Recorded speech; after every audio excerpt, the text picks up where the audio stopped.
இதுக்கும் பேர் கிடையாது. என்ன கேள்வி கேட்குறாருன்னு கேட்டால், குடும்பத்துக்குள் ஒரு தாய்க்கும் தந்தைக்கும் இடையில் சச்சரவு ஏற்படும் பொழுது அதில் நியாயம் தாயின் பக்கம் இருக்கிறது. இப்போது தாயின் பக்கம் சார்ந்து இருப்பது தவறாகுமா?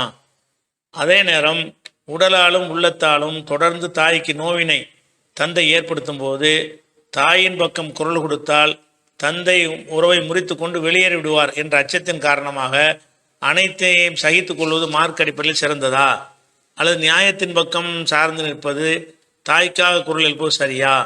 தாயையும் தந்தையும் அரவணைக்க வேண்டும், அவர்களோடு இணக்கமாக இருக்க வேண்டும் என்ற மார்க்க போதனை இருக்கும் சந்தர்ப்பத்தில் இந்த மாதிரியான சங்கடமான சூழ்நிலையில் பிள்ளைகள் யார் பக்கம் எந்த முடிவு எடுக்க வேண்டும்?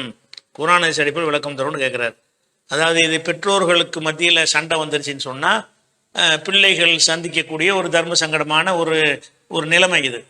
பாப்பாவுக்கு அம்மாவுக்கு சண்டை வந்துச்சுன்னு சொன்னால் ஒருத்தர் சண்டை பிடிச்சிக்கிறாங்க. அந்த சண்டையில் ஒரு பக்கம் தாயின் பக்கமும் தப்பு இருக்கும், ஒரு பக்கம் என்ன செய்யும் தகப்பன் பக்கமும் தப்பு இருக்கும். வழங்குதாரு அப்படி தான் இருக்கும், மாறி மாறி தானே இருக்கும். ஒரு சண்டையில் பார்த்தீங்கன்னா பார்த்தால் அம்மா மேலே தான் தப்பு இருக்குன்னு பிள்ளைக்கு விளங்கும், இந்த இதில் அப்பா மேலே சட்டை விளங்கும். அப்படி விளங்குதுன்னு வைங்களேன். அப்படி இருக்கும் பொழுது நம்ம தாயைத்தான் அநியாயம் பண்ணுறார் தகப்பனார்னு தெரிய வருது. இப்போ நம்ம தாய்க்காக குரல் எழுப்பணும் என்று சொன்னால் தகப்பனார் கோவிச்சுக்கிடுவார். தகப்பனை அரவணைக்கிறது மார்க்கத்தில் கடமையாக இருக்கிறது. அப்படி இருக்கும் பொழுது அவங்களுக்குள்ள அடிச்சுக்கிட்டு ரெண்டோ போட்டுன்னு மௌனமாக இருந்துடலாமா? யார் பக்கமும் குரல் எழுப்பாமல் கோவிச்சுக்கிட்டோ போயிடலாம், அது நான் செய்யலாமான்னு அவர் கேட்குறாரு. இதில் என்ன அல்லாவுடைய சட்டம் என்னன்னு கேட்டால் எந்த ஒரு விஷயத்துக்கும் சரி அல்லாவுடைய சட்டம் என்னன்னு கேட்டால் நியாயத்தின் பக்கம் தான் நிற்கணும். சொந்தம் பந்தமெல்லாம் அதுக்கு பின்னாடி தான். சொந்த பந்தத்தை விட பாப்பா அம்மாவை விட நியாயம் முதலிடத்தில் இருக்கணும். நீதிக்குத்தான் நீங்கள் தலை வணங்கணுமே தவிர நீதியற்ற விஷயங்களுக்கு என்ன செய்யக்கூடாது, நம்ம துணையாக இருக்கக்கூடாது, எதுதான் நிற்கணும். இதை அல்லாஹ் பல இடங்களில் நமக்கு தெளிவான வார்த்தைகளை கொண்டே சொல்லுகிறான்.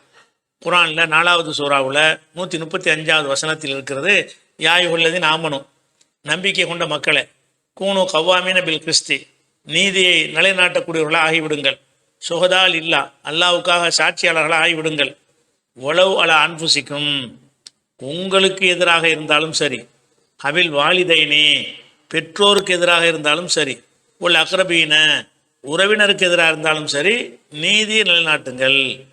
அப்போ நீதியை நீங்கள் சொல்லுவது வாப்பாவுக்கு எதிராக இருந்தாலும் சரி, அம்மாவுக்கு எதிராக இருந்தாலும் சரி, உனக்கே அது பாதிப்பு ஏற்படுத்தினாலும் சரி, நீ அதை கண்டுக்கிறாதேங்கிறான். அல்ல தெளிவான வார்த்தை தான் அது. உங்கள் கேள்விக்கு இந்த ஒரு வசனமே போதும். அல்ல என்ன செய்கிறான், கூனு கவ்வாமீன பில் கிறிஸ்தி, மூமின்களே நீதியை நிலைநாட்டுங்க. எந்த அல்லாஹ் தாய் தந்தையரை பேண சொல்கிறானோ அந்த அல்லாஹ் தான் நீதி நிலைநாட்ட சொல்கிறான். நீதி நிலைநாட்டும் போது கோவிச்சுக்கிட்டு போனார்னு சொன்னால் நீங்கள் தாயை அரவணைக்கலை, தகப்பன் அரவணைக்கலைன்னு வராது. ஏன்னு கேட்டால் தாய் தகப்பன்கிற பஞ்சாயத்து இங்கே வரல, நீதி அநீதிங்கிற பஞ்சாயத்து அங்கே இருக்கிறது. இங்கே தாயா தந்தையா நம்ம கவனிக்கக்கூடாதுல்ல. நீதி நியாயம் வரும்போது நீதி என்ன நியாயம் என்னன்னு தான் நம்ம பார்க்கணும். அப்போ நீதி நியாயத்தின் பக்கம் நீங்கள் நிற்கும் பொழுது அவர் கோச்சிட்டு போனார்னா நீதியை கோச்சிட்டு போகிறாரு. அப்போ நீதியை கோச்சிட்டு போகும்போது உங்கள் மேலே எந்த ஒரு மிஸ்டேக்கும் வராது. தாயின் பக்கம் நின்று என்ன செய்யணும், தாய்க்கு நிஜமாக அநியாயம் இழைத்தாரையானால் தட்டி கேட்கணும், எப்படி அநியாயம் செய்ய போச்சு, அப்படி தாய்க்குள்ள வேற ஒரு யாருக்கு அநியாயம் செஞ்சாலும் கேட்கத்தானே வேணும். அது அவருக்கு மறுமைக்கு பயன் தரக்கூடியதாக இருக்கும். ரொம்ப அநியாயம் செஞ்சு பாவியாயிடக்கூடாதுங்கிற வகையில் அவருடைய மறுமை வாழ்க்கைக்கும் கூட உங்களுடைய கடும் போக்கு, கண்டிக்கிற போக்கு அவரை திருத்தும், அதை விளங்கிக்கிறணும். அதே மாதிரி இது 4வது சூறாவில் 58வது வசனத்தில் எல்லாம் சொல்லி காட்டுகிறான், ஒய்தா ஹக்கம்தும் பைனன்னாஸ், மக்களுக்கு மத்தியில் நீங்கள் தீர்ப்பளிக்கும் பொழுது, மக்கள் மத்தியில் தீர்ப்பு என்பதில் இது வரைக்கும் வரத்தான் செய்யும். உங்கள் வாப்பா அம்மாவுக்கும் வரத்தான் செய்வாங்க, அது மக்கள் தானே. அவங்களுக்கு நீங்கள் முடிவெடுக்க வேண்டி இருக்கிறது. ஒய்தா ஹக்கம்தும் பைனன்னாஸுங்கிறது ஆட்சியாளர்கள் அதிகாரிகளுக்கு மாத்திரமில்லை, எல்லா வகையான தீர்ப்புக்கும் உள்ள வாசகம் தான் இது. பைனன்னாஸ் தான், மக்களுக்கு மத்தியில் தான். மக்களுக்கு மத்தியில் நீங்கள் தீர்ப்பளிக்கும் பொழுது, முடிவு செய்யும் பொழுது, அந்த தஹக்குமு பில்லாதிலி, நீதியாக தீர்ப்பளிக்கும்படி அல்லாஹ் உங்களுக்கு உத்தரவு போடுகிறான். கட்டளை இது. என்ன கட்டளை? நீ தீர்ப்புன்னு 2 பேர் சண்டை போடுறாங்க, யார் பக்கமாவது சரி யார் பக்கமாவது தவறுன்னு சொல்ல வேண்டி இருக்கிறது. அப்போ நீ என்ன செய்யணும், சரியை சரின்னு சொல்லு, தவற தவறுன்னு சொல்லு, நீதியின் பக்கம் தீர்ப்பளி, அது யாரை பாதிச்சாலும் கவலைப்படாத அப்படிங்கிற அல்லாஹ். இதை ஹக்கம்து பைனன்னாசி, மக்களுக்கு மத்தியில் தீர்ப்பளிக்கும் பொழுது அந்த தஹக்குமு பில்லாதிலி, நீதியின்படி தீர்ப்பளிக்கும்படி அல்லாஹ் என்ன செய்யறான், உங்களுக்கு கட்டளை இடுகிறான். இன்னல்லாஹ் நிஅமா யலுக்கும் பிஹி, அல்லாஹ் கட்டளை இடுவது மிக நல்லதாக தான் இருக்கும், ஞாபகத்தில் வச்சுக்கிறங்க. கட்டளை இடுறோம் அல்லாஹ், அதனால அவன் சொல்கிற கரெக்டாக தான் இருக்கும்னு நினச்சி நீ என்ன செய்யுங்க, அதை செய்யுங்கிறான் அல்லாஹ்.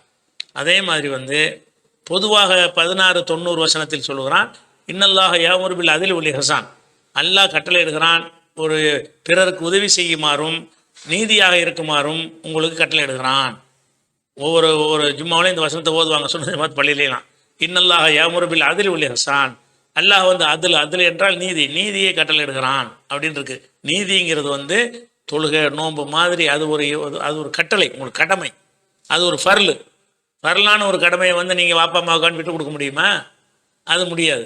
இன்னும் சொல்லப்போனால் 49வது சூறாவில் 9வது வசனத்தில் இதை இன்னும் ஒரு சந்தேகத்துக்கு இடமில்லாத புரிந்து கொள்ளக்கூடிய வகையில் அந்த சட்டத்தை அல்ல விளக்குறான். எப்படி விளக்குறான்னு கேட்டால், ஒயின் தாய்ஃபத்தானி மினல் முமினி நக்தத்தலு, மூமின்களில் 2 சாரார் சண்டையிட்டு கொண்டா. 2 சாராருங்கிறது 2 நபராக இருக்கலாம், 2 குழுவாக இருக்கலாம், 2 கோஷ்டியாக இருக்கலாம், 2 அண்ணன் தம்பியாக இருக்கலாம், புருஷ முண்டாட்டியாக இருக்கலாம், ஆப்பம்பவனாக இருக்கலாம். 2 பேர் சண்டை போட்டுட்டு இருக்கிறாங்க. ஒயின் தாய்ஃபத்தானி மினல் முமினி நக்தத்தலு, மூமின்களில் 2 சாரார் சண்டையிட்டு கொண்டார்களே ஆனால் ஃபாஸ்லிஹு பைனஹுமா, 2 பேருக்கு மத்தியில் இணக்கத்தை ஏற்படுத்துங்க. இணக்கத்தை ஏற்படுத்துறதுக்கு நுழைஞ்சு என்ன முறைப்படி செய்யணும், நாங்கள் உங்கள் பக்கம் தான் தப்பு இருக்கு, நீ மன்னிப்பு கேட்டுக்கிறங்க, சேர்ந்துக்கிறங்கன்னு சொல்லி அப்படி தானே செய்ய முடியும். இணக்கம் ஏற்படுத்துவதாக இருந்தால் 2 பேர் விட்டுருங்கன்னு சொல்கிற இணக்கம் கிடையாது.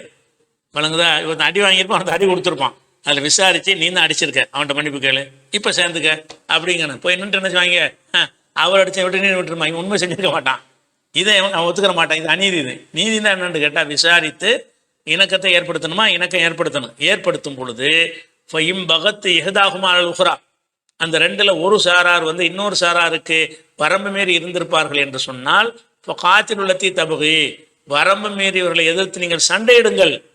ஹத்தா தஃபியா இலா அமரில்லா, அல்லாவுடைய கட்டளையை நோக்கி அவர் திரும்புகிற வரைக்கும் அவரோட சண்டை போடுங்கள். அப்போ வாப்பா அம்மாவுக்கு சண்டை.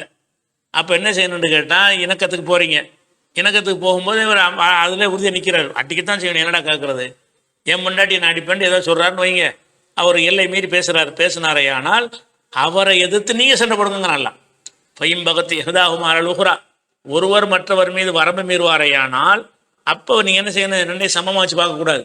இப்போ காத்தில் உள்ளத்தி தபுகை, வரம்பு மீறவர்களை எதிர்த்து நில்லுங்கள். ஹத்தா தஃபியா இலா அமரில்லா, அல்லாவுடைய கட்டளைக்கு அவரை கொண்டு வர்ற வரைக்கும் எதிர்த்து நில்லுங்க.